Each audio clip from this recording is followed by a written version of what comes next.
कारण अशी लढणारी माणसं आता कमी होत चाललेली आहे.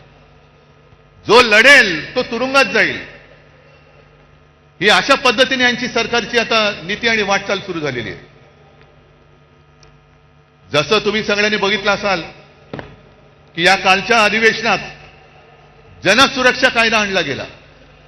सर्वांनी विरोध केला, आपण केलाच पाहिजे, तो लागू होऊ देता कामा नयेच.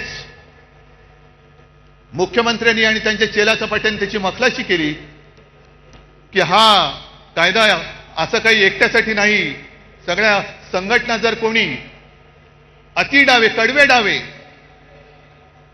आम्ही कडवे डावे वगैरे ओळखत नाही, आम्ही देशद्रोही आणि देशप्रेमी दोनच जणांना ओळखतो.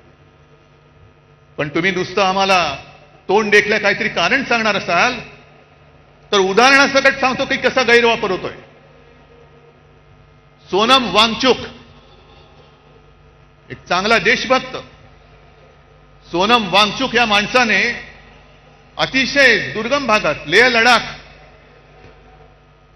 जिकडे कडाक्याची थंडी, नुसती कडाक्याची नाही, हाडं मोडतील अशी थंडी असते, त्या थंडीमध्ये आपले जवान नीटनेटके राहावे, त्यांना काहीतरी उबदार एक आडोसा मिळावा म्हणून सोलार टेक्नॉलॉजीवरती त्यांना छावण्या बांधून दिल्या. ती टेक्नॉलॉजी त्यांनी दिली.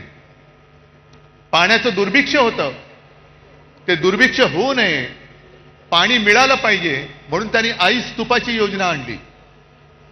काल परवापर्यंत जे मोदींची स्तुती करत होते, पण त्यांनी आंदोलन सुरू केलं का? न्याय हक्कासाठी. लेह लडाखला न्याय हक्क मिळालाच पाहिजे. न्याय हक्क ही लोकशाहीतली मूलभूत गरज आहे आणि न्याय हक्कासाठी त्यांनी लढाई करत होते, करतायत. उपोषण चालू ठेवलं होतं, पण सरकार ढुंकून बघायला तयार नाही. मग पेटले सगळे, काय त्याला आता जेनजी जसं नेपाळमध्ये पेटले, लेह लडाखमध्ये रस्त्यावरती आले आणि मोदी बाबांनी त्यांना सरळ उचलून रासुकाखाली आत टाकून दिलं. जा, 1 वर्षाचा बाहेरच पडणार नाही.